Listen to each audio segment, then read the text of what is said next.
Buenas noches, bienvenidos a nuestro centro de tratamiento en adicciones, APOA. Gracias por venir a esta convocatoria y estoy aquí pues para hacer una breve introducción de qué es lo que celebramos, que es el 15 de noviembre, Día Mundial Sin Alcohol.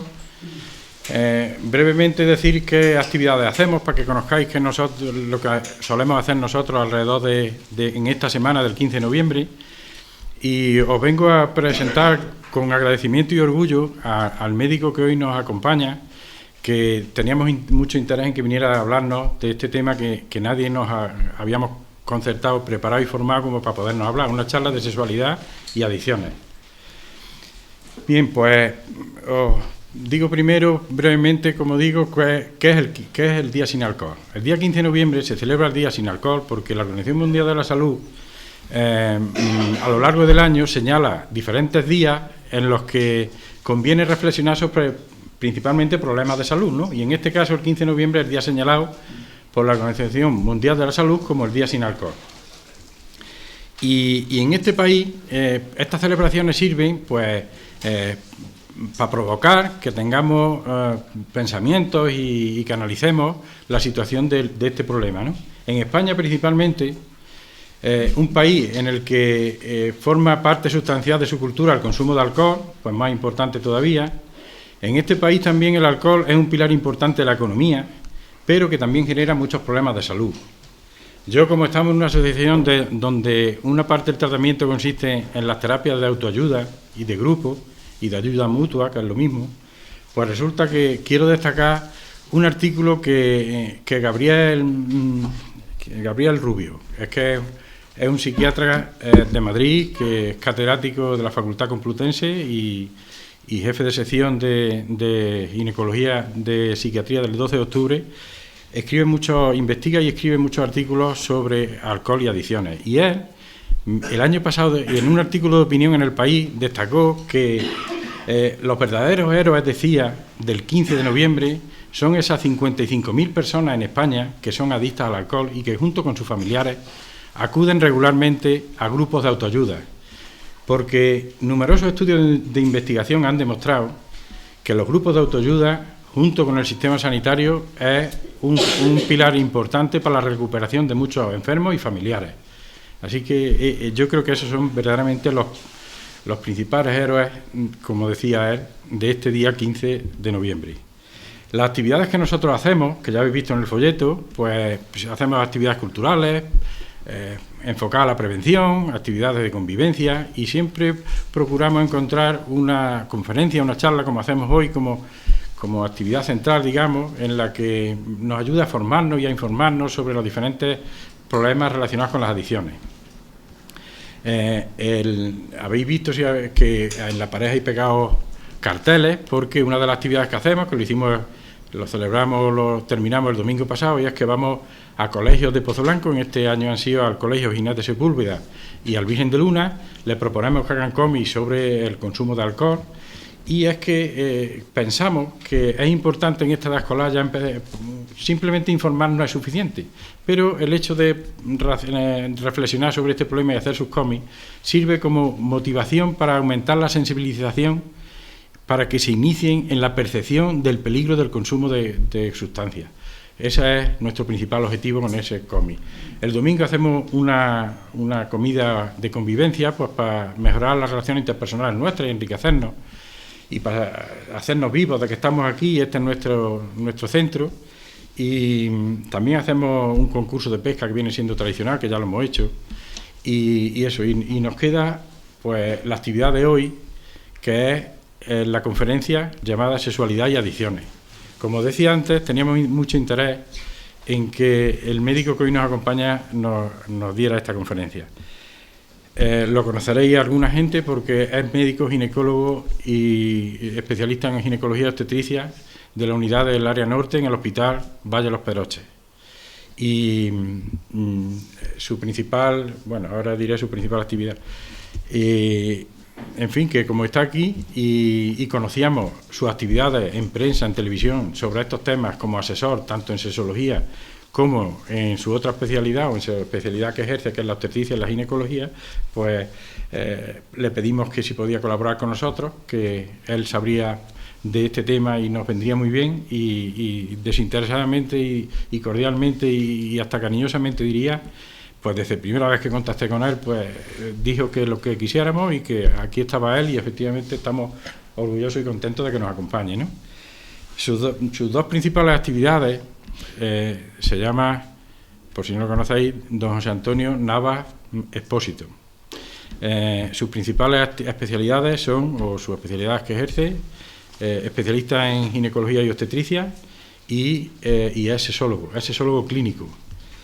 No os voy a leer todas las actividades que tiene, o todos los títulos, los cursos, los másteres, pero sí que no puedo dejar de destacar algunos, ¿no? Porque es importante y da luz a la talla del ponente que tenemos hoy. Es máster de medicina, es máster internacional sexólogo clínico, es terapeuta sexual y de pareja, psicoterapeuta y miembro numerario de numerosas sociedades científicas, y destaco entre ellas, para no alargarme mucho, que es fundador y presidente del Centro Sexológico Psicológico Andaluz. Es autor del libro Avance en el tratamiento del vaginismo, y como decía, sabíamos que había participado en programas de radio y televisión como experto en estos temas, y por eso nosotros teníamos interés en que viniera con nosotros y nos diera esta conferencia. Ahora mismo, pues, facultativo de área, y tiene consultas privadas de tocoginecología, de terapia sexual y de pareja. Y a la vez tiene actividad formadora y educadora en el Centro Sexológico Psicológico Andaluz. Esas son las principales actividades que se dedica últimamente. Y quiero destacar, porque lo he visto en su currículum, que es académico numerario de la Ilustre Academia de Ciencias de la Salud Ramón y Cajal. Los académicos numerarios son profesionales de la salud de destacado prestigio, que bien por sus méritos científicos, sus méritos académicos o por sus publicaciones, pues acceden al título de académico numerario. Y es como un reconocimiento a la labor que ejercen en la sociedad para mejorar la salud de esa sociedad, ¿no? Siempre con un interés social su actividad y con un sentido ético. Así que eso es un académico numerario, y él es académico numerario de la Ilustre Academia de Ciencias de la Salud Ramón y Cajal. Así que me extendí un poco de más, os presento y os dejo con el médico que hoy nos acompaña, y espero que nos lo pasemos muy bien. Muchas gracias. Muchas gracias. Gracias.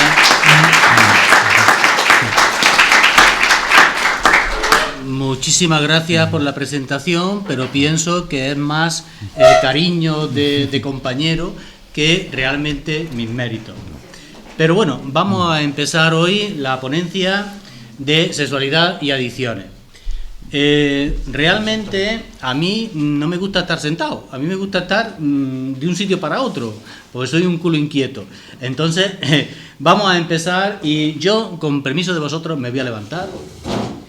Me voy a quitar la chaqueta porque pienso que estamos entre familias, y además, gracias Robert, además voy a decir una cosa, me encuentro muy a gusto entre vosotros y realmente por eso me comporto de esta manera. Bien, el tema es sexualidad y adicciones. Realmente yo pienso que muchas de las personas que hay aquí saben más de adicciones que yo, y muchas de las personas que hay aquí, pues realmente cuando termine la conferencia van a decir, bueno, ¿y para esto ha venido este tío? Bueno, pues vamos a ver si merece la pena. Entonces, vamos a ver si esto funciona lo primero. Bueno, gracias por venir a todos, ¿vale? Vamos a... Bueno, esto ya realmente ya sobra, porque esto lo ha dicho mi compañero, desde el punto de vista de la amistad, y esto ya no viene a cuento ninguno. Vamos a hablar de una serie de cosas importantes. Vamos a hablar de veneno, de alucinógenos, de afrodisíacos, vamos a hablar de comida, vamos a hablar de drogas, vamos a hablar de adicciones y vamos a hablar de sexualidad. Bien, ¿cómo vamos a enfocar esto? Pues lo primero vamos a hablar qué es la sexualidad humana. La sexualidad humana es algo que tenemos desde incluso antes del nacimiento. Es decir, no sé. Bueno, pues levanto algo. Bien, entonces, es un aspecto central del ser humano, presente a lo largo de su vida. Yo siempre digo que la sexualidad empieza incluso antes de nacer. Es decir, cuando hacemos una ecografía, aquí mi compañero y yo, a veces hemos visto niños masturbándose. Eso es sexualidad. Y resulta que entonces es un aspecto que nos va a acompañar desde antes del nacimiento y hasta nuestra muerte. Abarca el sexo, las identidades, la orientación sexual, la identidad sexual, son conceptos que realmente alguien no está, por ejemplo, familiarizado con estos conceptos, pero abarca todo eso. Y, por supuesto, se vivencia y se expresa a través de nuestras reacciones, es decir, que sería lo que llamamos el erotismo. Por un lado estaría el sexo, la sexualidad y el erotismo. Bien, si hablamos de sexualidad, habrá que hablar de plantas afrodisíacas y de afrodisíacos. ¿Podríamos considerarlo como droga? Bueno, pues esto se ha estado utilizando durante muchísimos años. Es más, yo sigo utilizando la maca. Bueno, yo no, la receto. Bien, entonces, realmente, ¿qué son los afrodisíacos? Porque, bueno, después veremos lo que son los afrodisíacos. Pero, ¿qué es la adicción? La adicción es una enfermedad física y psicoemocional según la Organización Mundial de la Salud, en el sentido de que produce una dependencia o necesidad. Pero ojo, porque siempre estamos hablando de drogas, de sustancias, de plantas, etcétera. Pero esto es muy importante, porque también se puede ser adicto a una actividad o a una relación causada por la satisfacción. Ahora veremos por qué. Es decir, que hoy día vamos a ver después una serie de adicciones que realmente no están provocadas por sustancias, ni por plantas, ni por drogas, como se entiende, sino simplemente por una actividad o algo que hacemos diariamente. Bien, ¿qué entendemos por droga?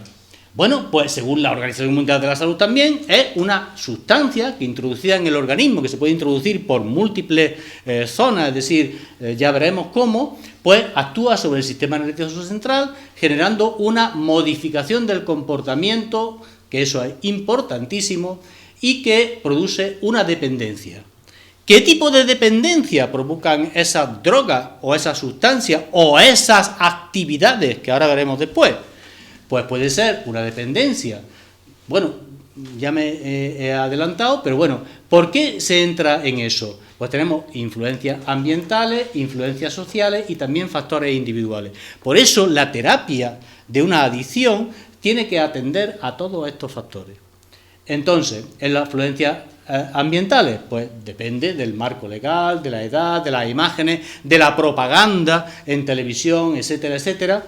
Y por supuesto las influencias sociales, el grupo, la comunidad, los amigos, los programas, etcétera, etcétera. Y por supuesto también hay una serie de factores individuales que pueden hacer que caigamos en una adicción.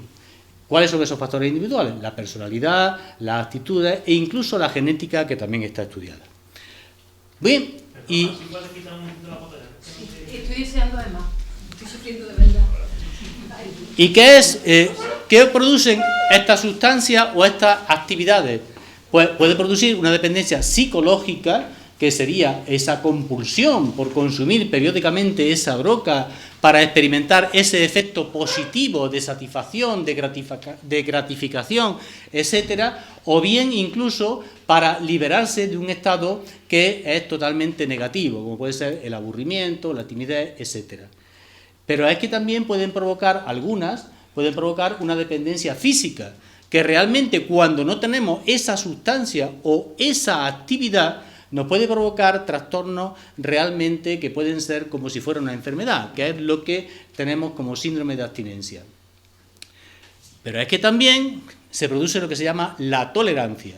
La tolerancia es que para conseguir esos efectos positivos o gratificantes, cada vez tendremos que ir aumentando la dosis, tanto de sustancia como de actividad. Ahora veremos por qué digo lo de actividad. Bien, los 4 signos capitales de una adicción son los siguientes.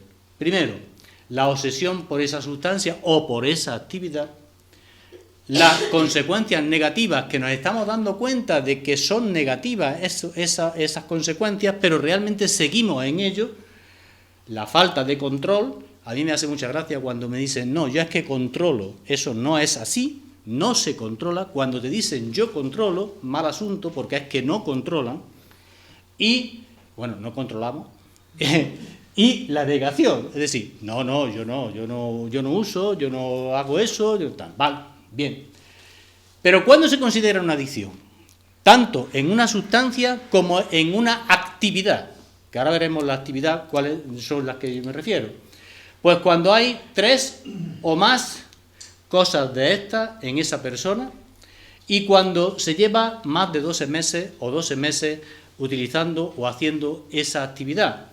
Es decir, el fuerte deseo, necesidad de consumir, dificultades para controlar el consumo, el síndrome de abstinencia, la tolerancia, el abandono progresivo no de la sustancia ni de la actividad, sino el abandono progresivo de las actividades cotidianas, del trabajo, de la familia, etcétera, etcétera, que eso lleva a un deterioro total de la persona. Por supuesto, la persistencia del uso, dice, yo sé que me estoy perjudicando, pero sigo, porque no puedo parar, ¿vale? Seguimos, a ver si esto quiere. Bien, por tanto, la adicción afecta a todas las áreas de la vida, es decir, física, emocional, mental, conductual, espiritual, social, etcétera. Bueno, ¿y por qué? Dice, bueno, a ver, yo es que estuve ingresado con una fractura de pelvis y resulta que me metían morfina, me metían de todo y después no me he hecho adicto. Porque después salgo de allí y yo sigo mi vida normal. Bueno, tenemos una cosa en el cerebro que se llama sistema límbico. No voy a entrar en anatomía porque aquí no está para esto, pero este es el sistema límbico que está formado por todas estas estructuras, cuerpo calloso, el tálamo, el hipotálamo, el hipocampo, etcétera, etcétera. Pues bueno, aquí hay un núcleo que es muy puñetero, que es el núcleo accumbens, que es un núcleo que es el núcleo del placer, es el núcleo de las emociones. El sistema límbico es las emociones, es decir, todo lo que es placer, todo lo que son emociones, se van a recibir ahí. Entonces, resulta que controla los sentimientos, la regulación endocrina, el dolor, el placer. ¿Y qué pasa con eso? Bueno, pues que ahí hay una serie de sustancias, como es la dopamina, y yo a la dopamina le digo que es la hormona de la felicidad, es un neurotransmisor que se libera y que, bueno, tiene estas funciones de gratificación, de placer, de euforia, de compulsión.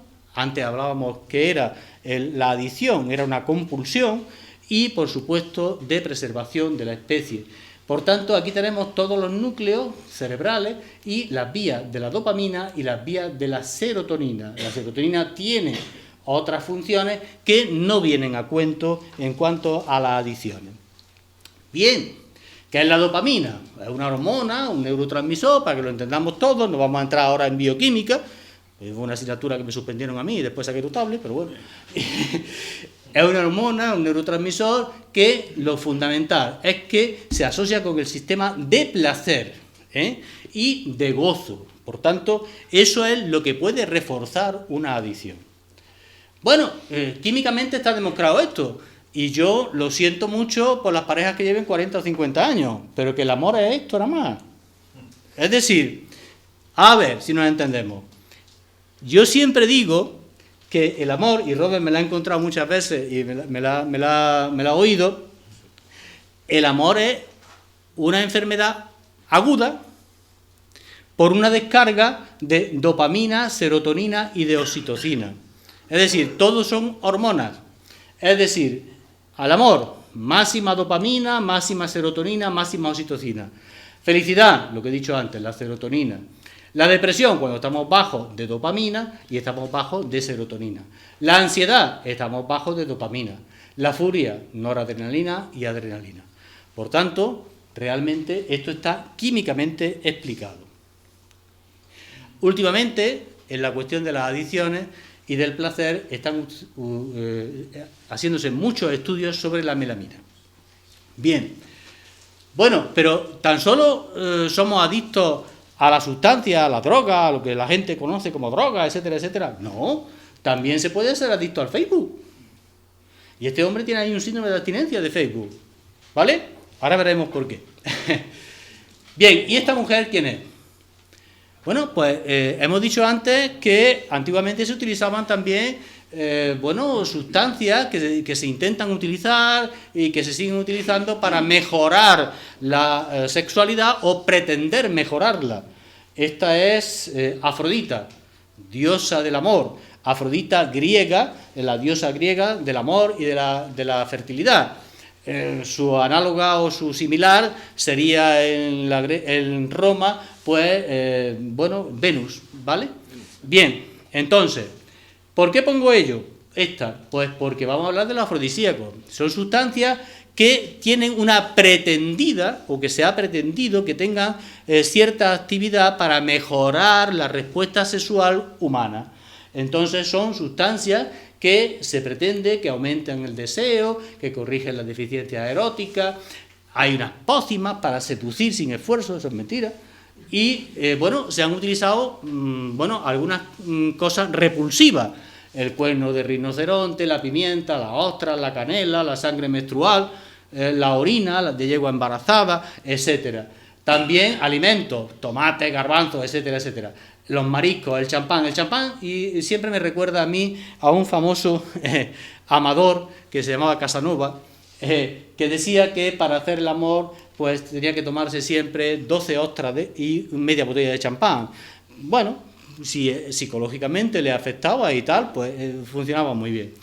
Bien, la yoimbina, esto habéis oído hablar de ella, la yoimbina, el alcaloide, estimula los centros nerviosos con la erección, pero no aumenta ni el deseo ni la erección, son todos mitos. Entonces, hay otra cosa que cuando si viajáis a Marruecos y vais por los cafetines, os lo van a ofrecer, que es la mosca hispánica, la cantárida. La cantárida es una mosca que dicen, bueno, un té con mosca, bueno, pues un té con mosca, pero el té con mosca resulta que lo que te produce es simplemente una excitación a nivel de la vejiga porque te produce una irritación. Esa es esta mosca, mosca española, que realmente es el escarabajo este, ¿vale? Y, bueno, ahí estará en la corteza de la yoimbina. Los afrodisíacos, bueno, ¿qué tenemos que decir de los afrodisíacos? Pues algunos tienen esa fama de potenciar la sexualidad muchas veces por la forma tan solo. Por ejemplo, el Phallus impudicus es una seta, que ahora la veréis, que tiene forma de falo, tiene el glande y tiene todas sus cositas, pero bueno, que realmente no hace absolutamente nada y lo que te puede producir es un cuadro diarreico. Es decir, tú te inflas de eso y encima, cuando vas a tener una relación sexual, te cagas como los chotos. Entonces, a ver, no sirve. Bien, entonces, seguimos. Esto no quiere... aquí. Ahí tenemos el Phallus impudicus, que tiene esa forma. Bien, lo verdad es que la Universidad de Hamburgo hizo un estudio de 216 sustancias que realmente estaban muy prestigiosas como afrodisíacos, pero que realmente no tenían ninguna concentración ni tenían ningún efecto. El afrodisíaco mejor, ¿sabéis cuál es? El que está entre las orejas, el cerebro. Entonces, ya después veremos por qué. Bien, decíamos antes que no solamente las adicciones están con las drogas, es decir, que aquí puede haber todas estas adicciones, la adicción a la comida, al sexo, a la pornografía, al ejercicio, adicción a la comida, adicción al ejercicio, la vigorexia famosa, es decir, esos que se meten de todo, hormonas, testosterona, etcétera, etcétera, por tener unos músculos, etcétera, y realmente la vigorexia también es una adicción. El internet, el juego, los videojuegos, al móvil, a las redes sociales, todas estas, al Facebook, al Twitter, al Instagram, a no sé cuánto, todo lo concerniente a las tecnologías y a la información y a la comunicación. He puesto aquí al Michael Douglas, famoso sexoadicto. Después veremos quién es más sexoadicto. Bien, no hay que llegar a estos extremos, esto es una adicción auténtica. Lo declaro marido y mujer y pueden actualizar sus estados de Facebook. Bien, seguimos.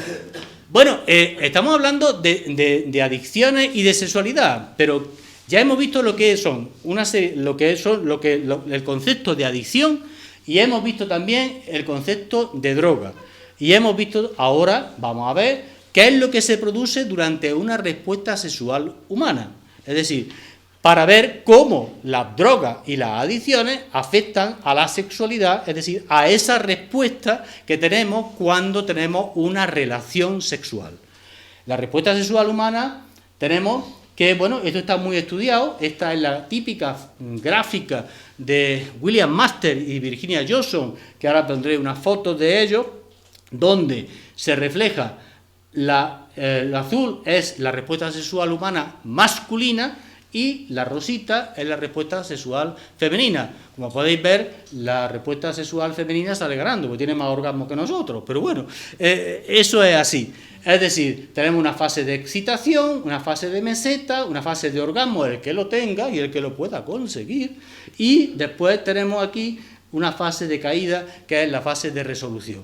Cada una de esas fases en la mujer también se refleja, tiene una excitación un poquito más lenta, por eso que la mujer hay que tratarla de una determinada forma, etcétera, etcétera, y puede ser multiorgásmica, es decir, puede tener varios orgasmos, etcétera. Y luego la resolución. Bien, esto lo descubrieron en el laboratorio allá por los años 60, William Master y Virginia Johnson. William Master, mira por dónde, ginecólogo. Virginia Johnson, mira por dónde, psicóloga.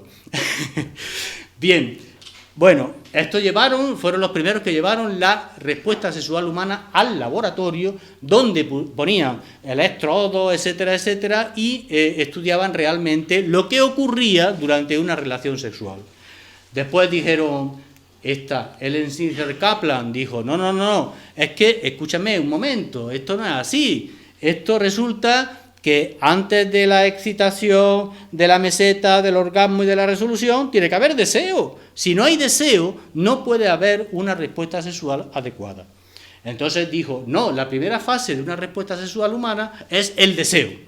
Luego aparece la excitación, etcétera, etcétera. Pero es que después le enmienda la plana Basson, que dice, no, es que la respuesta sexual humana puede empezar en cualquier momento, incluso sin deseo. Lo que hay que hacer es estimular ese deseo. Eso es lo que dice ahí. Bueno, muchas veces ocurre esto. ¿Tú estás seguro de que soy frígida? Dice, no, o serás tú quien debe pasar un curso con Master y Johnson a ver si te enseña. Realmente, cuando yo trato una disfunción sexual, yo siempre trato a la pareja, porque la disfunción sexual no es de una sola persona, de la pareja. Hombre, mujer, mujer, mujer, hombre, hombre o lo que sea, pero realmente es de los dos.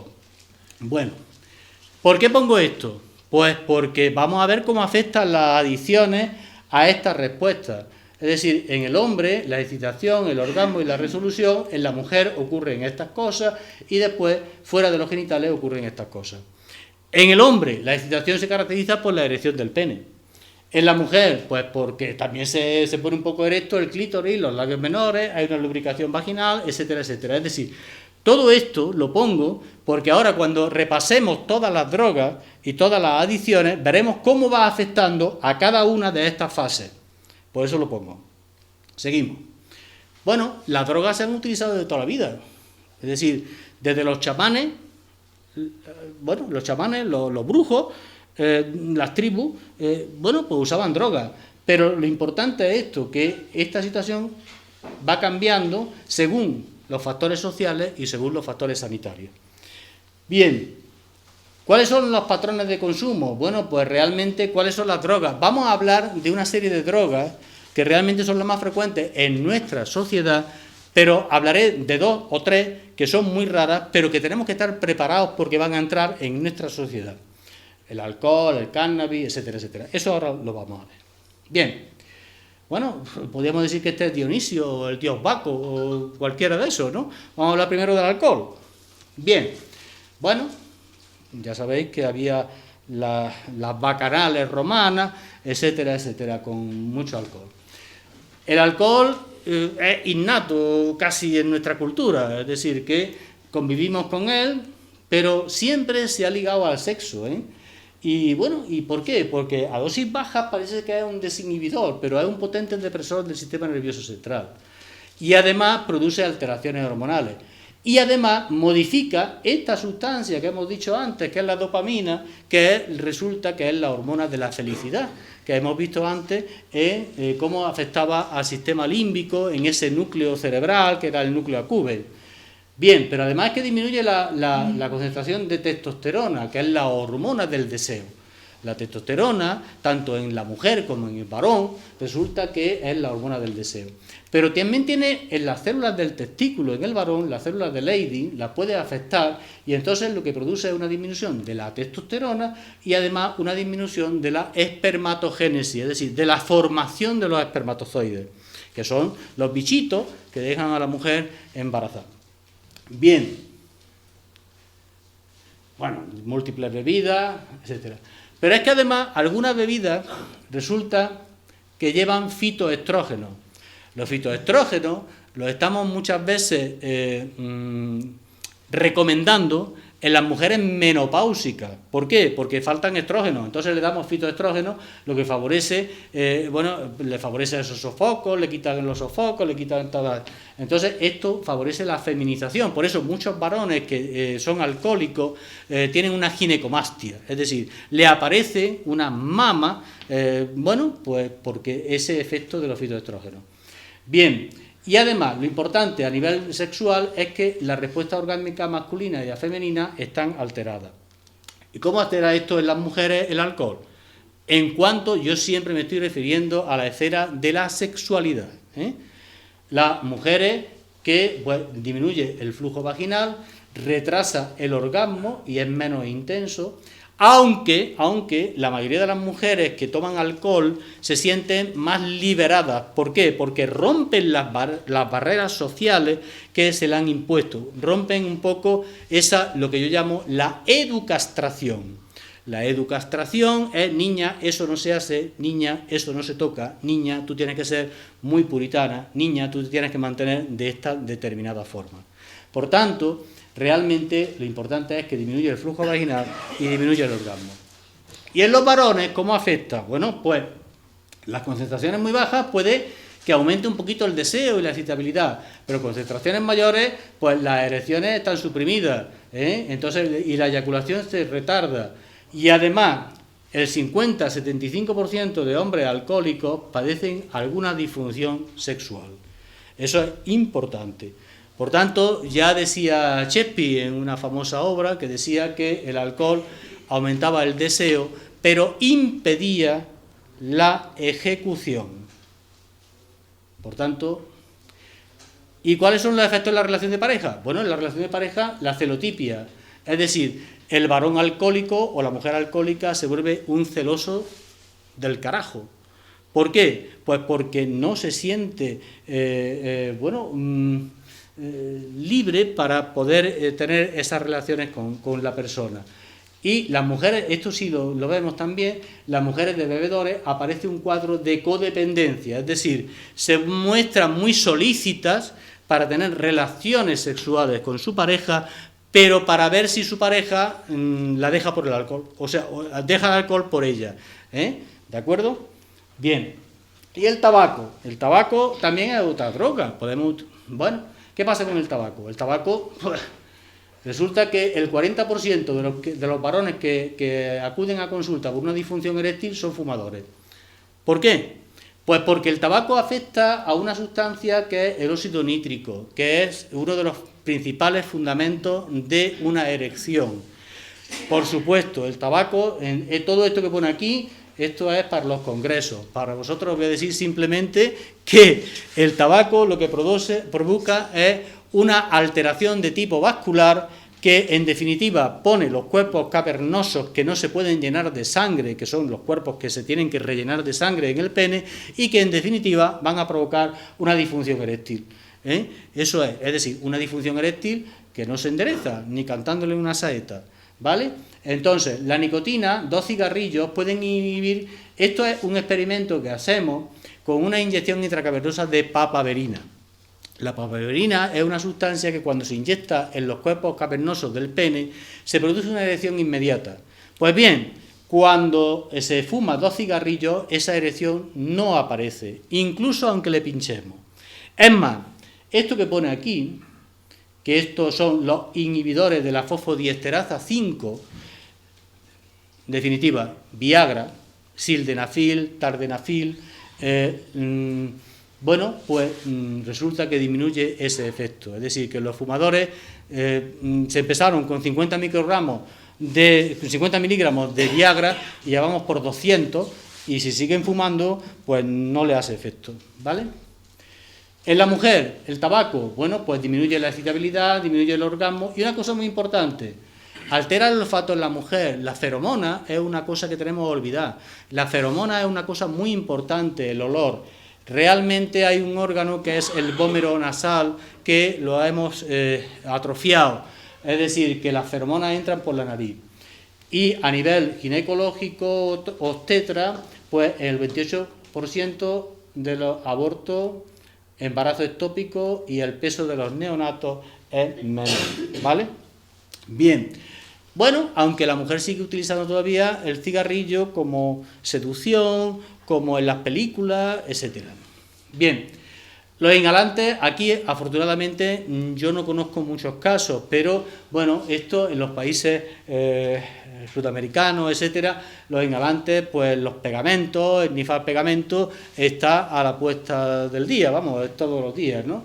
Bueno, aquí esto lo vamos a pasar rápido porque realmente aquí no se utiliza todavía, afortunadamente. Vamos a pasar a otras drogas. Vamos a ver. Si no, nos haríamos muy largo. Vamos a hablar de otras cosas que realmente aquí sí se están usando. Vamos a ver. Bueno, esto está todo, esto está todo.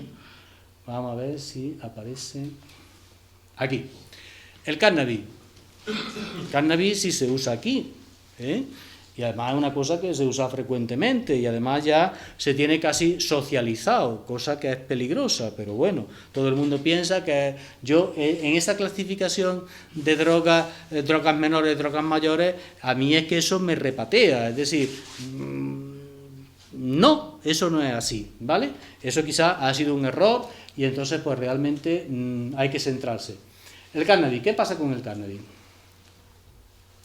Bueno, los porros son la segunda droga que más urgencia genera en España después de la cocaína. Es decir, que es una adicción importante. Esto es real, ¿eh? Esto es real. 1 de cada 3 menores de 16 años, y esto es en España, ¿eh?, ha consumido alguna vez cannabis. Importante, fumar 3 porros diarios es exactamente igual que fumarse un paquete de tabaco diario. Y eso realmente pues va a producir una serie de alteraciones a nivel sobre todo de tipo vascular. La sustancia es el tetrahidrocannabinol, cáñamo índico, etc. ¿Qué efectos negativos? Bueno, pues altera en la mujer la función de los ovarios, disminuye la lubricación vaginal. Al disminuir la lubricación vaginal, hay sequedad vaginal y hay coito doloroso, ¿eh?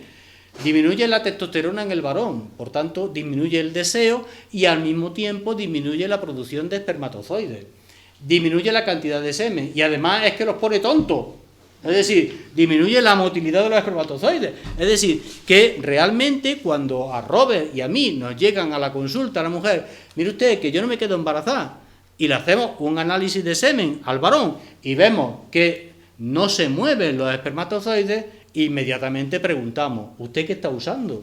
¿Usted qué usa? No te van a decir la verdad, pero bueno, nosotros la sabemos. Bien, seguimos. ¿Quién conoce el popper? ¿Sabéis lo que es el popper? No sabéis nadie quién es el popper, tú tampoco. Hombre. Aquí no hemos hablado de... ¿No?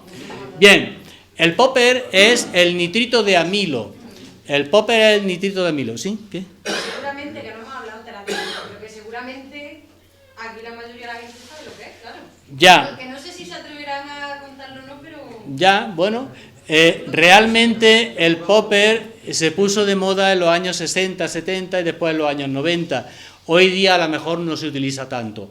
Antiguamente el popper se vendía en los sex shops. y era de libre comercio. Yo no sé ahora cómo andará el comercio de eso. Es el nitrito de amilo, o butilo o isobutilo. Generalmente es el nitrito de amilo. ¿Para qué se utiliza el PROPE? El PROPE se utiliza en el momento del orgasmo. Se pega uno un chute en inhalación y el orgasmo es más intenso, pero realmente cae rápido. Generalmente se utilizaba en las comunidades de tipo gay, es decir, en los homosexuales, pero también se utilizaban las mujeres porque produce una vasodilatación y al mismo tiempo una relajación de los músculos de la vagina y una relajación de los músculos del ano, es decir, cuando había penetración de tipo anal, ya sea homo o hetero, ¿vale? Entonces, por eso el esfínter de la vagina y el esfínter del ano se relajaban y por eso lo usaban. Es un vasodilatador, entonces hay que tener mucho cuidado con él porque al ser un vasodilatador puede producir taquicardia, mareo, hipotensión, cefalea, vómito y, por supuesto, nunca jamás se debe de utilizar conjuntamente con el Viagra porque realmente sus efectos se suman y entonces se corre un grave peligro de incluso muerte, ¿vale? Bien, vamos a pasar la cocaína. Bien, la cocaína la conoce todo el mundo. ¿Cuáles son los efectos? Bueno, pues euforia, excitación, disminución de la fatiga, etcétera. Pero, ¿cuáles son los efectos negativos? Puede producir un derrame cerebral, una necrosis de miocardio, y esto sí es importante, y esto está demostrado. Hay una idea generalizada de que es un potente estimulante sexual, y no es cierto. Su efecto euforizante y dinamizante ayuda a iniciar cualquier contacto, es decir, lo que nos hace es relacionarnos con la gente, pero después, a la hora de la sexualidad, no es un importante factor. Bien, tenemos más coca ahí. Su acción dopaminérgica puede aumentar la excitabilidad y el deseo, pero retarda el orgasmo. Su consumo provoca disminución del deseo. ¿Y qué pasa en las mujeres que fuman crack? Ahora veremos lo que es el crack. Por si alguien no lo conoce, voy a decir cómo se hace. Las fumadoras de crack son anorgásmicas el 60%. Los fumadores de crack, el 72% no se le endereza. Las fantasías sexuales aumentan en un contexto erótico, es decir, el ambiente sí lo ponen muy bonito, pero después la respuesta no es tal como uno se la imagina. Se llega a esto, que esto sí es importante, y esto es un círculo vicioso, es adicción, sexo, coca. Es decir, yo el ambiente lo he recreado con la coca, etcétera, y ahora resulta que no puedo responder, pero como no puedo responder, estoy en un ambiente muy bonito, pues parece que si me tomo más coca, vamos a seguir para adelante. Y entonces esto es la adicción sexo-coca. Este es el crack. Estos son cristales de cocaína. ¿Y cómo se consigue eso? Ya lo hemos dicho anteriormente, que es un macerado de hojas de coca con queroseno, a cuya pasta se le agrega bicarbonato de sodio para aumentar el volumen y disminuir su coste. Es decir, que con una pequeña cantidad de cocaína se sacan múltiples dosis de crack. El crack es muy adictivo, es decir, que produce muchísima adicción y realmente para llegar, produce adicción, produce tolerancia y para conseguir los mismos efectos de subidón resulta que hay que llegar incluso al día a 14, 20 dosis de crack. ¿Cómo se usa el crack? Pues fumándolo con pipas de cristal, que son todas estas pipas que tenemos ahí. Bien, la anfetamina. Las anfetaminas se pusieron de moda, yo no sé ahora cómo andarán, pero era lo que la gente joven utilizaba, las pilulas, la anfetamina, en fin. Entonces, esto lo que hace es estimular, pero realmente, bueno, la sensación de orgasmo la puede estimular, intenso, pero muy corto, y puede llegarse a esto, que es el denominado fenómeno crystal die, que es una fuerte excitación, una importante actividad, pero sin poder tener una erección el varón. Y por supuesto esto sí que es peligrosísimo porque hay encuentros en los cuales hay fiestas de este tipo en los cuales no se usa preservativo y entonces pues Robert y yo tratamos de vez en cuando condilomas acuminados, lues, sífilis, etcétera, etcétera. Infecciones de transmisión sexual. Aquí tenemos una serie de pílulas que cada una lleva su marca, está la Mitsubishi, hay por ahí una del euro, otra de tal, en fin, todo esto lo sabemos todos. Bien, ¿qué es el éxtasis? El éxtasis es una droga sintética que es un derivado de la anfetamina, está entre la metanfetamina y el alucinógeno de la mescalina, que ahora lo veremos, y el efecto sexual es similar a la anfetamina. Y el 90% de los hombres y el 93% de las mujeres afirman que aumenta el deseo y la satisfacción, pero la erección disminuye y el orgasmo se retrasa, aunque es percibido un poco mejor. Esto es el éxtasis líquido, el ácido gamma-acilbutírico. Éxtasis líquido, gamma-hidroxibutírico, droga depresora. Los usuarios, generalmente gente joven, incrementos de sensaciones placenteras durante el baile, lo que hacen es que se desinhiben y entonces pues pueden tener más fácil relaciones con la gente y bueno, pueden tener relaciones sexuales. Aquí tenemos una fiesta de este tipo, donde todos están desinhibidos y bueno, pues este es el gamma, este es el ácido y lo que produce euforia, alegría, reduce ansiedad, pánico, bueno, para muchos es afrodisíaco, pero realmente no es afrodisíaco. ¿Esto qué es? Esto es el peyote, esta es la mescalina, este es un hongo alucinógeno de México que es muy, muy conocido, por lo menos por mí, y que realmente aquí no se ha introducido en España. La mescalina, los botones de cactus del peyote, en pequeñas dosis provoca euforia y bueno, puede aumentar el impulso sexual, incrementa las sensaciones derivadas del sexo. Bien, bueno, y aquí tenemos a los Beatles. ¿Quién no conoce a los Beatles? Los Beatles tienen una canción que se llama LSD, pero que dicen ellos, o decían ellos, que no tienen nada que ver con el ácido lisérgico. Decían que era el nombre de una conocida suya y tal. La verdad es que los Beatles en algunas grabaciones y algunas de sus canciones estaban bajo los efectos del ácido lisérgico, ¿vale? Bien, dietilamida del ácido lisérgico, poderoso alucinógeno, sintético que frena la sexualidad. Afortunadamente esto realmente hubo en Córdoba, sí hubo una época, yo recuerdo en los años 80, que sí había LSD, hoy día es difícil encontrarlo, pero bueno, es un poderoso alucinógeno y curiosamente, en los años 66 en Estados Unidos se utilizaba para tratar la falta de orgasmo en las mujeres. Fijaros, realmente vio que eso no era así y realmente se dejó de utilizar, por supuesto. Entonces, la única acción sería provocar un incremento sensorial, pero generalmente tenían lo que se llamaba un mal viaje. Estaba flotando y lo mismo te podías encontrar. Yo realmente os voy a contar una experiencia, no conmigo, sino con una compañera que se puso del LSD hasta arriba y si no la cogemos, realmente se tira por la ventana. ¿Por qué? Pues porque creía que podía volar. Ahí llegan las drogas.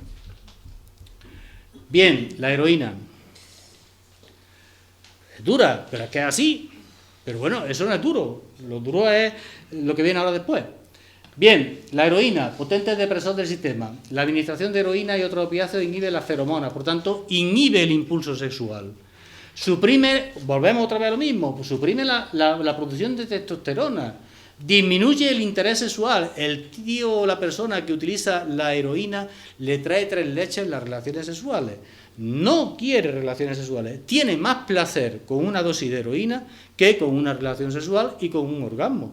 Bueno, en la mujer, por supuesto, disminuye el deseo, provoca alteraciones del orgasmo y son menos reactivos ante los estímulos eróticos. Es decir, a una persona que está bajo el influjo de la heroína, tú la acaricias, la masturbas y eso, pues no siente nada. Es decir, que está en su mundo. Bien, bueno, se puede también... ¿Sabéis cómo se llama esto? Toda la gente en el argot lo llama platina o no sé qué. En el término científico es tras la caza de la cola del dragón. Es decir, se produce un humo y tú vas cazándolo con la nariz o con lo que puedas. La benzodiazepina, y aquí hago... ¿hay muchos médicos aquí? No. 1, 2 y 3.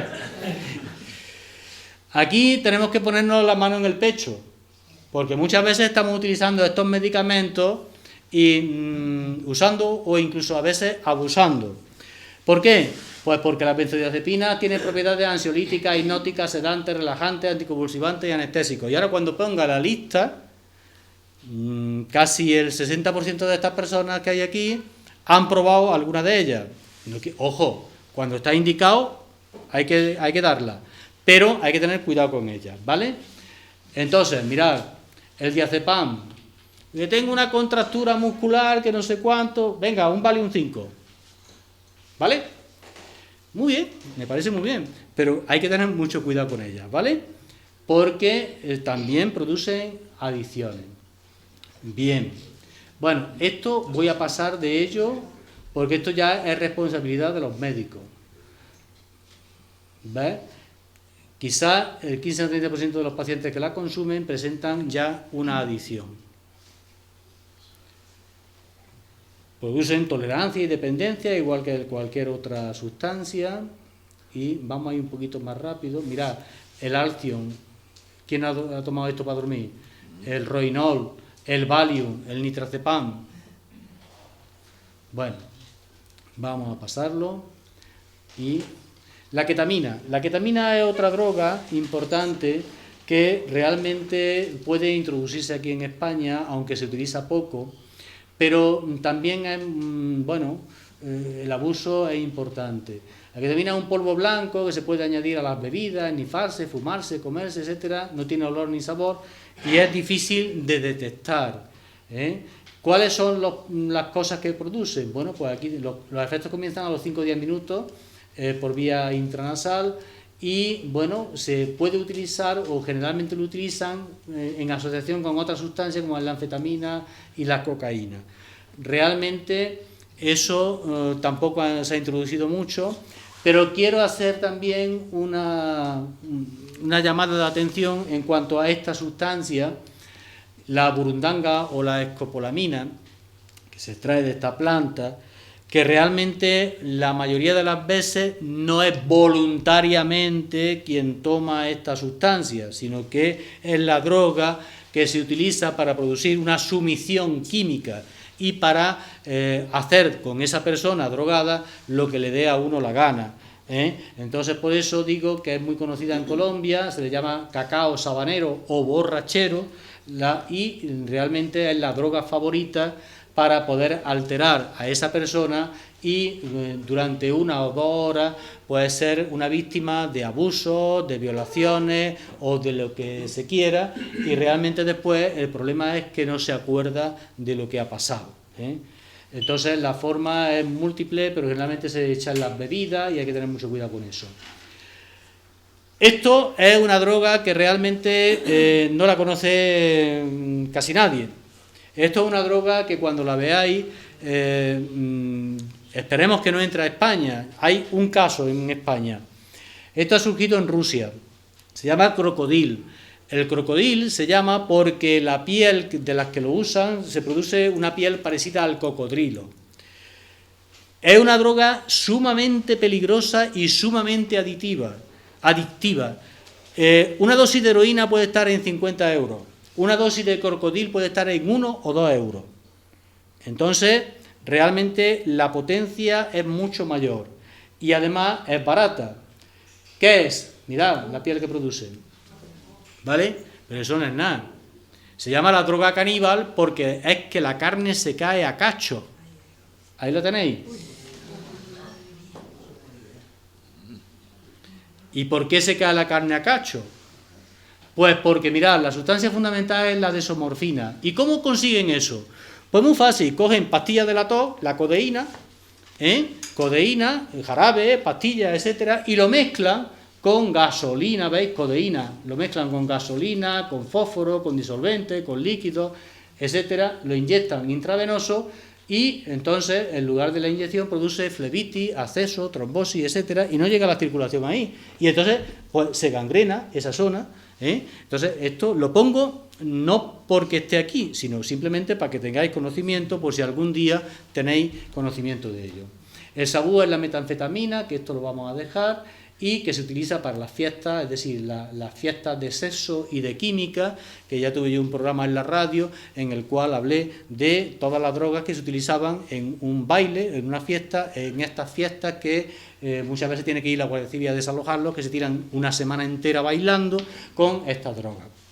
Bien, esto, el polvo de ángel, tampoco tiene mucho interés aquí en España, y vamos a hablar de la adicción a la comida. Aquí tenéis un pollo, distintas comidas. Bueno, pues hemos dicho que no solamente la adicción es a drogas, a sustancias y tal, sino también a la comida. ¿Qué produce la adicción a la comida? Bueno, pues mirad, una inflamación del hipocampo, esa estructura del cerebro que estaba allí, y entonces pues produce memoria y a falta de problemas de memoria. La depresión, fatiga, debilidad. Esto es importante, enfermedades cardiovasculares que disminuyen el flujo de sangre en genitales y por tanto, el tema que nos concierne hoy, que es la sexualidad, resulta que esa mujer no va a tener una erección de clítoris, el varón tampoco va a tener una erección del pene y además va a tener una sequedad y esas relaciones sexuales van a ser pues poco interesantes. Alteraciones renales, la diabetes, que realmente produce también la microangiopatía diabética, es decir, que afecta a todos los capilares y a todos los vasos y a todos los pequeños vasos, y por tanto va a afectar también en el varón la erección y en la mujer el orgasmo y por supuesto la erección del clítoris y esa lubricación de la vagina, etcétera. Bien, la adicción al sexo, ¿existe? Bueno, pues esto hubo mucha polémica, ¿hay adicción al sexo o no? Yo soy un adicto al sexo. No, es broma. Bien, aquí tenemos... ¿Quién es esta? ¿La sabéis? ¿No sabéis quién es? Coño, ¿no sabéis quién es? Pues claro. Pero ahora cuando os ponga la siguiente sí vais a saber quién es. Ahora sí. ¿Nadie ha oído hablar de Instinto Básico? ¿Nadie ha visto la película? Bueno, ahí él se ve muy mal. Pero bueno... Es una adicción al sexo, ¿no? ¿Qué produce la adicción al sexo? Bueno, ¿qué es la adicción al sexo? Como cualquier otra droga, resulta que es una necesidad compulsiva de tener relaciones sexuales, etcétera, y es incapaz de mantener un sistema de valores, etcétera.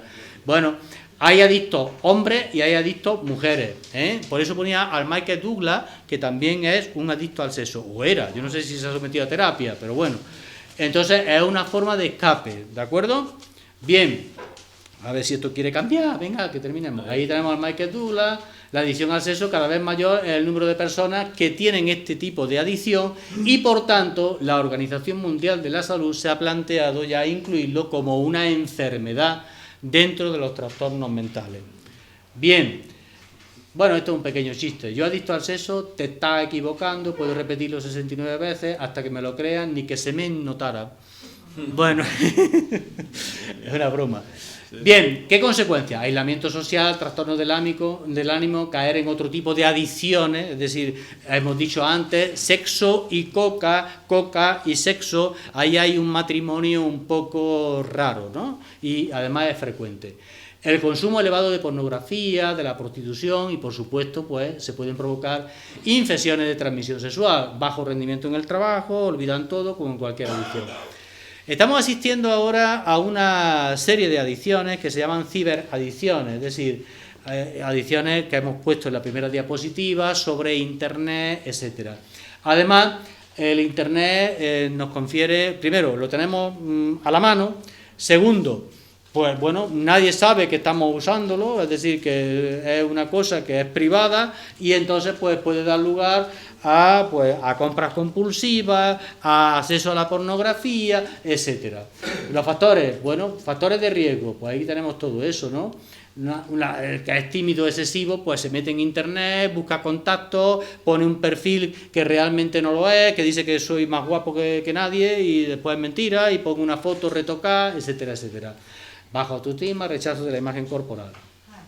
Factores de riesgo, ahí tenemos una serie de factores de riesgo y la adicción a la pornografía, pues las causas pueden ser estas, pero realmente Los efectos de la pornografía son una disfunción eréctil, deseo sexual hipoactivo, induce a la masturbación obsesivo-compulsiva, la eyaculación precoz, propensión al exhibicionismo, depresión, culpabilidad, vergüenza, incremento de las fantasías sexuales, aunque hay que decir que muchas veces los sexólogos decimos en terapia que a veces pueden utilizar algo de pornografía para estimularse, etcétera, y en cierto tipo de terapia donde lo controlamos perfectamente, ¿vale?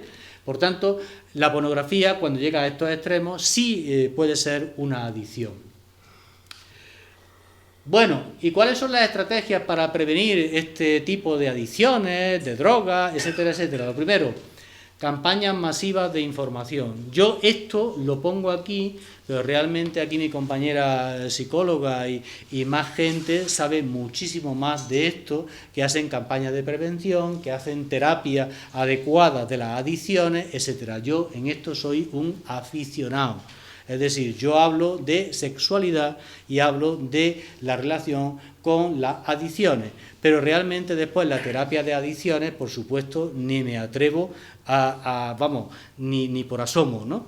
Entonces, campañas masivas de información, actividades de tiempo libre, reducción de riesgo, es decir, sabemos que todo eso que ponía en aquella diapositiva de factores ambientales, factores individuales, etcétera, etcétera, debe de ser una terapia totalmente integral en todos esos espacios. Reducción, fomento de potencialidades y la prevención comunitaria. Bien, ¿se puede vivir sin droga? Pues claro que sí, y sin adicciones, pues también. Pasarlo bien, solucionar un problema, relacionarse mejor con la gente, evadirse de la realidad, conocer nuevas sensaciones, estar a la moda, obtener mejores resultados académicos, deportivos, tener éxito con las mujeres, con los hombres, integrarse en un grupo de amigos, disfrutar de la vida. Realmente todo esto se puede conseguir sin ningún tipo de adicción. Y creedme que es verdad, es así. Y, por supuesto, Ellen Kaplan, que hemos visto antes una foto de ella, Ellen Singer Kaplan, la que decía, no, es que primero tiene que haber deseo, y que fue la que ha editado sus libros, sobre todo la nueva terapia sexual, pues dice que la gente tiene más miedo a la intimidad que al contacto sexual. Le resulta más fácil borrar a su pareja y meterse en el alcohol, en la cocaína, etcétera, etcétera, abandonando todos los placeres que le puede dar la vida con una pareja, bien sea mujer, bien sea hombre o bien sea lo que sea, pero realmente se está perdiendo lo mejor de la vida. Bueno, y esto es cuando me preguntan, dice, ¿qué siente el ser considerado uno de los investigadores más importantes del país en sexualidad? Pues hambre, porque realmente yo lo hago esto porque disfruto con ello. Gracias por no dormirse, ya acabé, y bueno, este ángel puro que soy yo y tierno, me voy a la cama.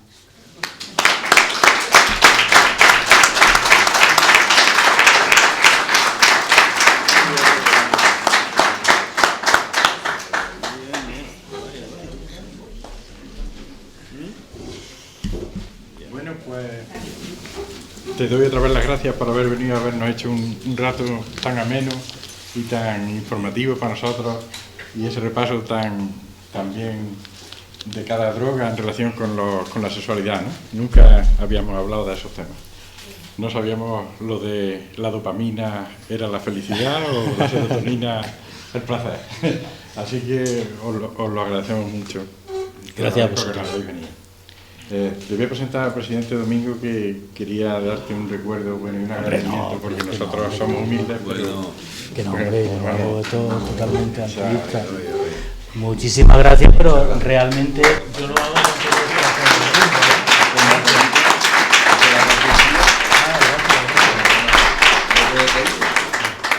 ¿Otro? Pero bueno, no será que camina. Muchas gracias a vosotros. Muchísimas gracias. Si alguien tiene alguna pregunta la puede hacer, ¿eh? Sí, yo creo que aprovechamos, ¿no? Ya que tenemos... El problema de las preguntas no es la pregunta, es saber contestarla. Exactamente, sí, señor. ¿Quién se anima? Que estamos, ¿sabéis que no? Yo creo que estamos en familia, ¿eh? Oiga, señor. Sí. Mire, yo soy viuda. Sí. Yo creía que mi marido no me quería o que estaba con otra mujer. Sí. Pero era otro problema el que tenía y yo no lo sabía. Ignorante. ¿Por qué no se habla de eso en el matrimonio? Bueno, muchas veces por miedo, muchas veces por miedo a perder a la pareja o por hacer daño y tal. Realmente hay una parte de cada uno que debe de ser íntimo y muchas veces no se debe de contar. Yo pienso que el contacto con la otra persona debe de ser siempre muy fluido. Entonces, muchas veces lo que había que plantearse es la actitud que tiene uno con su pareja para decir, no le puedo contar esto porque me puede pasar esto. Es decir, no sé si me entienden. Sí, ya más o menos. Entonces, realmente muchas veces es por cobardía, es decir, si Orgullo, ¿no? Un poco orgullo machista. también puede ser, porque si yo me meo en los pantalones, pues resulta que no se lo quiero contar a nadie, ni incluso a mi pareja, no sé, es un ejemplo un poco drástico, claro. Entonces, realmente muchas veces ocultamos nuestros defectos porque queremos dar un aspecto y una cara distinta a la que realmente tenemos. Pero eso es difícil de controlar. Yo pienso que yo hago terapia de pareja y es muy rara la pareja que se cuenta todas sus intimidades. Eso es muy difícil. ¿Por qué? Pues cada uno tenemos nuestra forma de ser, nuestra personalidad, nuestros complejos, nuestra historia y muchas veces se hace. Lo que hay que plantearse es, ¿lo hago por egoísmo propio y no cuento? ¿O lo hago por no hacer daño? Es que ahí es donde está el tema. La mayoría de las veces lo hago porque si no digo las cosas y no me expreso y no lo explico, realmente yo voy a quedar mal. Entonces, muchas veces es eso. Es decir, que es muy difícil y bueno, ya digo, muchas veces el egoísmo propio de decir, no, yo no se lo voy a contar porque entonces voy a perder puntos delante de esta persona. Pues un médico en Córdoba nos dijo que muchos matrimonios estaban aparte por ese problema. Claro. Es que la comunicación, y muchas veces la comunicación... Mira, en terapia de pareja y en terapia sexual, que es lo que yo me dedico, realmente muchas veces me hace mucha gracia porque llega la pareja y dice, no, es que nuestra relación sexual va mal. Bueno, ¿y tú le has explicado realmente lo que tú quieres y lo que te satisface? Me dice, no, es que de esto no lo hablamos. Vamos a ver, entonces, ¿cómo es que no lo habláis? A ver, si a ti te está tocando las mamas y te está tocando tal sitio y tal, y tú no sientes placer, ¿por qué no se lo dices? Es decir, mira, a mí me gusta esto y esto y esto. Y a mí me gusta esto y esto. ¿Llegamos a un acuerdo? Pues entonces ya está. La comunicación en una pareja, ya sea en el aspecto sexual o en cualquier otro aspecto, es fundamental. Porque muchas veces la falta de comunicación está creando una serie de errores que muchas veces nos puede dar que pensar en otras cosas que realmente no son así. Sí, lo que yo pensaba. Por ejemplo, a mí me dice, no, es que realmente, es que mi marido o mi pareja nunca me pide tener relaciones sexuales. Bueno, ¿por qué? ¿Por qué? Bueno, pues te pones a analizar. Nosotros generalmente, por lo menos yo, hago siempre una entrevista con ambos miembros de la pareja, después hago una entrevista con cada uno de los miembros de la pareja y luego ponemos en común. Bien, pues muchas veces me dicen, no, es que yo no le puedo decir eso porque si le pido relaciones es que yo vengo de estar con la otra y entonces ya no tengo ganas. Falta de comunicación, ¿o no? Pero es que claro, pero es que no puede decirle a su pareja que ha estado con otra. Entonces, claro, la falta de comunicación es fundamental en esos problemas y más cosas que hay de por medio. Es que es así, además los psicólogos saben más de eso. No, que puede ser muchas veces que hablamos, es complicado hablar de este tema, vosotros que tratáis a diario con ellos, como en todos los campos, los mitos Y el desconocimiento sobre cualquier cosa hace que se perciba, todo se cubre de un halo como de miedo, de lo que comentaba antes, no, eso está mal, no te toques, no experimentes, no. Aquí en el día a día nos encontramos siempre que los mitos son lo que más desfavorecen la entrada aquí. El pensar, bueno, yo pienso que ser alcohólico es beber todos los días, beber una cantidad X, y como yo no cumplo eso, ni bebo tal cantidad, ni bebo todos los días, no soy alcohólico. Los criterios de la adicción no pasan por ninguno de esos factores. Entonces, todos esos mitos que traemos de atrás se dificultan muchísimo a la hora de hablar con cualquiera sobre este tema, que crean nada de lo que te está diciendo el de enfrente, porque ya vienes con unos juicios hechos, con un desconocimiento. Entonces, imagino que en el tema de sexualidad, por lo que vemos aquí, entre lo que se desconoce, que da un tema todavía muy tabú, al igual que el de la adicción. No sé, a mí me gustaría, de verdad, tengo mucho interés en que, particularmente, en que me contarais la terapia de adicción al sexo que lleváis a cabo. ¿De qué parte más o menos consiste? Más que nada, porque aquí como tratamos adicción con sustancia y sin sustancia, la adicción es mucho más fácil de percibir cuando hay sustancias, porque es más fácil que las personas entiendan que hay una sustancia que se ingiere y tiene unos efectos positivos y negativos a corto plazo.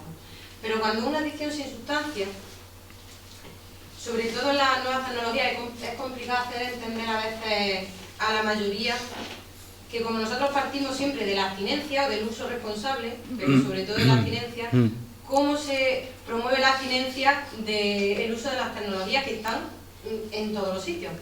Cuanto más, cómo se hace el uso de la abstinencia en el campo de la sexualidad, porque no sé si se parte de la abstinencia total o...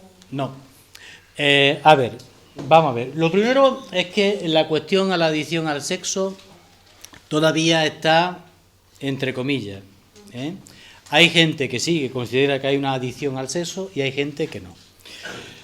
Realmente es muy problemático, como tú dices, entonces el tratamiento de esa adicción.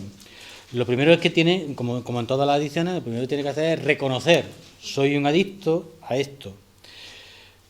¿Por qué? Bueno, le preguntamos por qué. ¿Por qué piensas que eres adicto, no? Bueno, pues porque he dejado mi trabajo, porque mi mujer me ha dejado, porque no puedo seguir así, porque le robo las bragas a la vecina en los tendederos, que yo tengo casos de eso. Sí, y le robo la ropa interior a la gente, me masturbo con ella, etcétera, etcétera, ¿no? Entra ya dentro del terreno de las parafilias y, bueno, muy enredado. Bien. Segundo, esa persona hay que reestructurarla, es decir, la terapia conductual en este tipo, muchas veces yo lo que hago es que los mando a que los tratéis vosotros, porque muchas veces a mí se me escapa. Entonces, realmente yo lo que hago es encauzarlo en el sentido de decir, bueno, vale, vamos a hacer el diagnóstico a ver si realmente es una tal... O si tú lo consideras así, si tú lo consideras, pues sométete a la terapia, si no, pues no. Claro, lo que pasa es que después hay que ver los factores, todas las cosas negativas que está produciendo eso. Que eso también hay que reestructurarlo, hay que reestructurar la familia, hay que reestructurar el trabajo, hay que todo. Entonces es igual que otro tipo de adicción. Claro, la intensidad de eso, es lo que tú decías, bueno, pues ¿cómo se mide? Claro. ¿Qué es lo que decía? ¿Cómo se mide eso? ¿Ah? Y luego tú sabes que el alcohólico a lo mejor se tira 3 semanas sin beber y luego tiene los días de las rosas, estos famosos, que se pone hasta arriba. ¿Por qué? Pues porque tiene esa adicción. Entonces es muy difícil, la adicción es muy difícil. Además, tenéis una labor bastante difícil. Yo de verdad que los elogios para vosotros son pocos, porque realmente es un tema que es muy complicado, y entonces, pues afortunadamente vosotros estáis en la brecha y estáis ahí y tal, porque verás, que a mí me llegue un sexoadicto o una sexoadicta es muy raro, es muy difícil, eso es muy difícil que me llegue a mí, me llega a uno que no se le endereza, a la otra que no tiene orgasmo y bueno, y para usted de contar, o al que eyacula nada más que ver a la braga de la mujer. Bueno, pues ya está, pues se trata y se acaba la historia. ¿Tenéis muchos casos en los que esas consecuencias o esos síntomas son consecuencias de una adicción? Sí, sí, de eso sí, de eso sí. Pero claro, yo no trabajo solo, es decir, yo trabajo con 2 psicólogos, entonces vamos ahí tratando y tal. Hemos tenido problemas con la cuestión del éxtasis, hemos tenido problemas con la anfetamina, con las pilulas estas, hemos tenido con los tripes, con eso sí hemos tenido algunos problemas, ¿no? Pero bueno, lo hemos encausado y ya está, ¿no? Pero realmente, claro, muchas veces la cuestión sexual nos sirve para destapar lo que hay detrás. Es decir, esta persona porque tiene una disfunción eréctil. Le pide su analítica, testosterona, etcétera, etcétera, prolactina, una serie de hormonas y, bueno, azúcar, etcétera, y, bueno, si esta persona no tiene nada y es un tío joven y tal, le hace incluso un Doppler de los cuerpos cavernosos con tu sonda y tal, los cuerpos cavernosos se rellenan de sangre, y aquí ¿qué coño pasa? Cuando tú haces el estudio y te metes en profundidad y haces el diagnóstico, y usted físico aquí, bueno, esto está bien todo, y ya dice, no, yo es que de vez en cuando me fumo no sé cuántos porros, es que no sé qué. Pasa igual que hemos hablado antes con la cuestión de los espermatozoides estos que van con bastón, que no se mueven ni para atrás. Bueno, pues cuando le pregunta, bueno, si usted es joven, ¿usted por qué tiene esto así? Entonces ya al final eso. Entonces ya eso da pie a que lo mandemos al psicólogo o a la psicóloga, tengo un psicólogo y una psicóloga, para que si quieren pues empezar a tratar ese tipo de adicción. Muchas veces pasa igual que con, por ejemplo, un tema muy médico. Muchas disfunciones eréctiles del varón, pues es porque tienen un problema de tipo vascular, y entonces realmente, o una diabetes, y entonces por la disfunción eréctil llegamos al diagnóstico orgánico que se puede tratar. Nunca habían pensado que pudiera ser diabético, y entonces tienen una diabetes, y claro, los cuerpos cavernosos están mal. Entonces llega allí, tú le pides un análisis y tal, y entonces ves eso. Entonces ya eso te da pie a tratar lo otro. Y en esos casos, la forma de acceso a este recurso, el recurso... ¿Qué haces eso? ¿Qué caso? Una persona que ahora mismo te esté escuchando, sí, y que digo, uy, pues estas cosas me suenan a mis familiares, ya sabes que son temas tabú y... ¿Cómo hago yo para ponerme en tratamiento de este tema? O tendrá que buscar a un profesional y ya está. Todo tiene solución. Sí, un profesional, si me refiero, si a través de médico de atención primaria y luego derivación a... Bueno, hay que partir de una base, y es que, por ejemplo, yo estoy luchando siempre por una cosa que existe en otros países, que es lo que se llama la medicina sexual. Medicina sexual. Una unidad de medicina sexual. Esa unidad estaría, formada por urólogos, ginecólogos, sexólogos, psicólogos, etcétera, ¿no? Pero eso es una utopía hoy día aquí en España. En otros países sí existe. Entonces, realmente, aquí, ¿qué es lo que ocurre? Bueno, pues, primero, el médico de atención primaria, por mucha buena voluntad que ponga, y que la ponen, que me consta que la ponen, no saben dónde dirigir ese tema. Es decir, lo primero es que las personas, por la cuestión de los mitos estos que hemos hablado, y de la vergüenza, etcétera, etcétera, es muy difícil que vayan al médico de familia y que le cuenten el problema sexual que tienen. Nosotros como ginecólogos a lo mejor estamos más en contacto con... Porque llega la mujer y dice, no, yo es que cuando tengo relaciones me duele, o cuando tengo relaciones no llego al orgasmo, etcétera, etcétera. Pero quizás el médico de atención primaria no le van a llegar con esos temas. Entonces, partiendo de esa base, ya empezamos con el problema. Entonces, realmente, primero, hemos recibido todos hemos recibido lo que yo he llamado antes la educastración, es decir, una educación en la cual la sexualidad no existía. Y cuando yo he dicho ahí en una diapositiva que la sexualidad nos acompaña desde antes del nacimiento hasta nuestra muerte, y no nos la podemos quitar como si fuera una camisa. Esa sexualidad se expresa a través de nuestras vivencias, que sería el erotismo. pero realmente esa sexualidad puede ser fuente de placer, pero también puede ser fuente de grandes problemas, que es lo que ocurre cuando una persona tiene un problema sexual o una disfunción sexual y no sabe dónde dirigirse.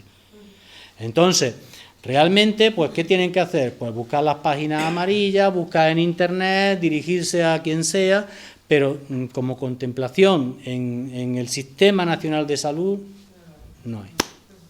Es que sé que seguramente los próximos días, pues seguramente varias personas se van a acercar a preguntar, porque suele pasar, cuando se aborda el tema, pues se acercarán a preguntar, oye, ¿cómo puedo acceder yo a este hombre que hablo también? Y que tengo yo ganas de conocerlo, entonces pues saber un poquito de... A mí me pueden buscar en el hospital cada vez que quieran. Yo estoy dispuesto a todo, ¿eh? Y por supuesto a venir aquí cada vez que queráis. Estoy encantado, de verdad. Estoy en mi casa. Pues yo personalmente daros las gracias por aportar ese grano de arena. Yo no he hecho nada, solamente... Tú que venías a apoyarlo también, así que... Porque cualquier aportación, por mínima o grande que sea, a todos estos temas a mí me parece tan interesante, porque sigue siendo tan tabú y tan difícil abordarlo, y tanta vergüenza, aunque estamos en el siglo que estamos y muchas veces vamos de que hemos ganado muchísimo y hemos adelantado, pero sigue siendo complicado. Así que muchísimas gracias, ha sido muy interesante. Gracias a vosotros. Y con ganas de más. Pues cuando queráis. Gracias.